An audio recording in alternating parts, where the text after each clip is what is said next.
Hey there, it's Kay, and thank you so much for joining me for today's budget video where I'm going to be closing out June's monthly budget.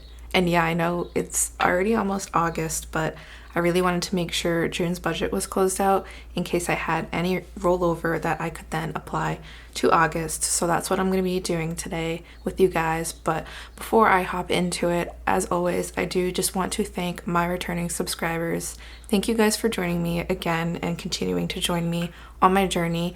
And if you're new to my channel, I would love to see you follow me on my journey by subscribing down below because it's free. It really helps me out. And you can also follow me on Instagram at KBudgetPlans to keep up with me in between uploads. So why don't we just hop right in and close out June's budget.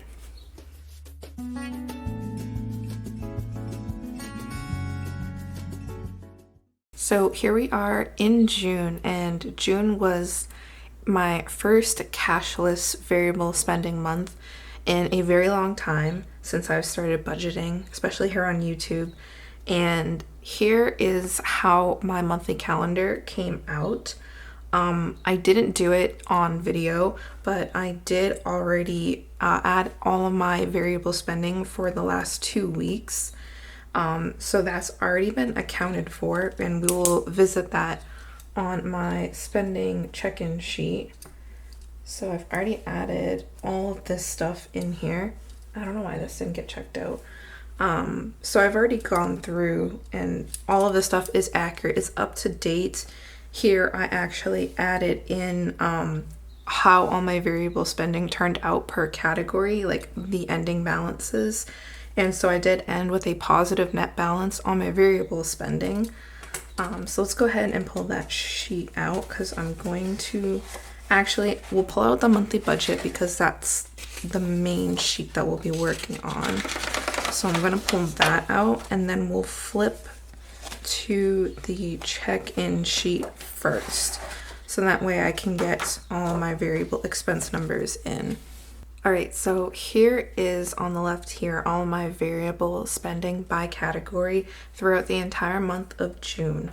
So we can double check that all of the amounts that I budgeted for are what I stuck with in my budget. So all these numbers are accurate, and I'm gonna go ahead and write all the amount that I actually spent into the actual, which is different than how I did it in May because May I was still using cash.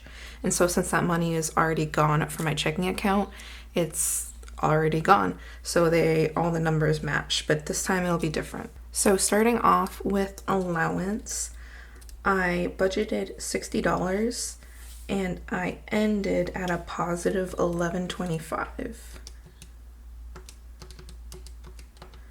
So that means I spent $48.75, which will be part of what's rolling over into August. So for food, I ended in the positive, but barely. So I started with $300 and then I ended with $672. So I spent $293.28 on food.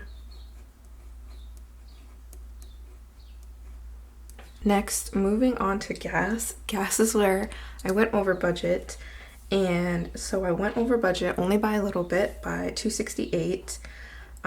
So I spent the $60 that I gave myself, but then I spent the $2 over that. So I'm gonna get a red pen, and I spent $62.68.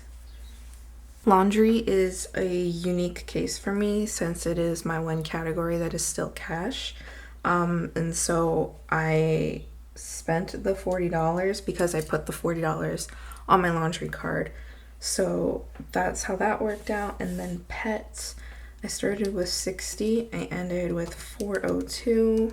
So I spent $55.98. So overall for my variable spending, I did stick really close to my budgeted amounts.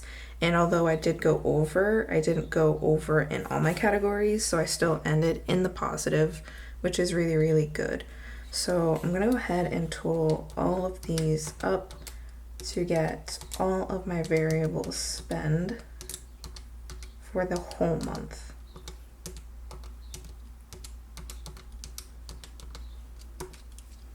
So I spent $500.69, and I did note here that I had a positive balance of $19.31, which plus that would be the $520 that I budgeted for. So that number totally checks out here. So that's going to be variable expenses closed out. So now we're going to need to move into my paycheck budget sheets to get my income, and then subsequently my fixed expenses and everything else here.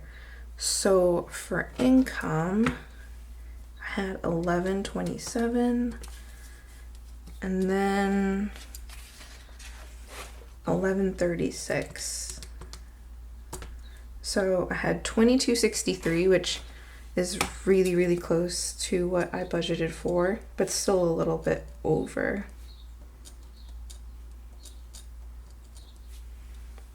So I'm gonna take that $22.63 down, and then let's go and see for fixed expenses. Most of these should be the same because a lot of them are on auto pay. 50, 16, rent. Yeah, rent is kind of the only one that's variable because it includes my utilities and stuff. So $881. I did go over. I'm gonna write that in red.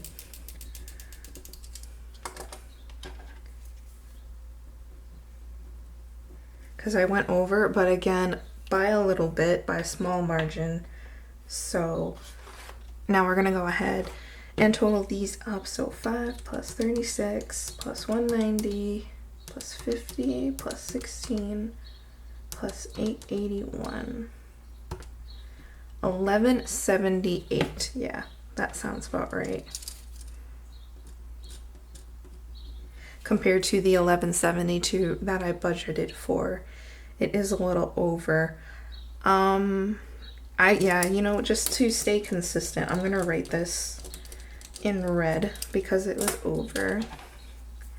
So we have 1178. And then so the income 2263 minus 1178 is 1085, which is still more than what I had budgeted for. So that was still obviously a very good sign. So we had 1085. And then, sorry, I'm wearing like a really high bun on top of my head, and I just bonked my microphone. So I'm sorry about that. But we spent 569. So 584.31. So 584.31 is what I would have had to carry forward into debt because I didn't budget for sinking funds because it was a tight budget and I didn't put anything in sinking funds. So no sinking funds for June, unfortunately, but 584.31 carried into extra debt payments. So for Nelnet D, it looks like I made $310 as a first payment, and then $255, sorry, as a second payment. So $565 is what I paid. And if you haven't seen my debt payoff update for that month, that does match the number that I have for my debt payoff amounts. So that's good. And so that leaves 565, and then 584.31 minus 565 is 1931. That should be the amount that's extra. Yeah, 1931.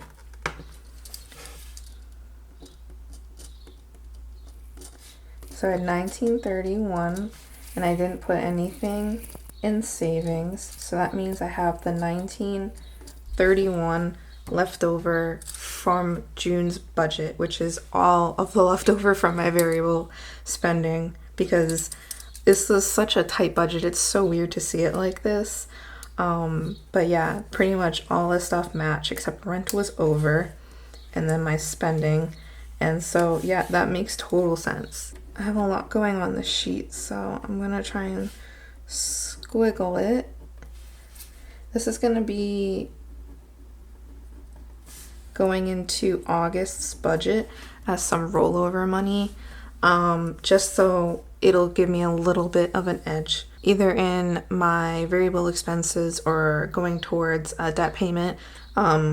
However, that's still a decent amount of money that can still be helpful to me in that budget. So I'm actually going to notate that.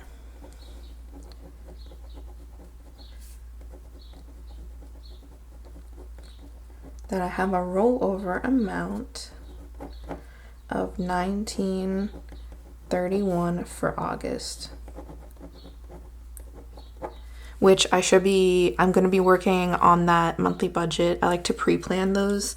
So I'm working on the sheet. I'm going to print out the sheet and also do my test run of it. And so I should have that video up in a timely manner. So that is going to be something I can actually write in the estimated budget because I know it's going to be there. And then also, just as a little side note, obviously I didn't stuff my sinking funds this month, so there really wasn't much movement in them. I did just spend $12 out of my medical fund for my prescription, but pretty much the balance really hasn't changed on that.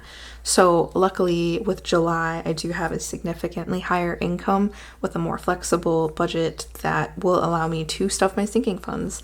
So that's really, really exciting. And again, that video will also be coming soon. I'm just like really behind on filming stuff, but I will be catching up in plenty of time because I have a long weekend. So there was my monthly budget closeout. If you made it to the end of the video, seriously, thank you so much for watching. I really do appreciate it, especially since I thought this might have been a little bit rocky. It was my first time filming a monthly budget closeout while being cashless. So forgive me for all the little trials and stuff, but I do think I had a decent flow of production. Let me know down below if you also did a little bit of over budgeting for June. I think I've seen a lot of people do just a little bit over budget. I don't know if it's just the summertime and everyone's going out after being in quarantine and stuff, but I definitely think a lot of us are feeling a little bit of hurt in the wallet recently. Anyways, I hope to see you down in the comment section, and I hope to see you in the next video. Peace out.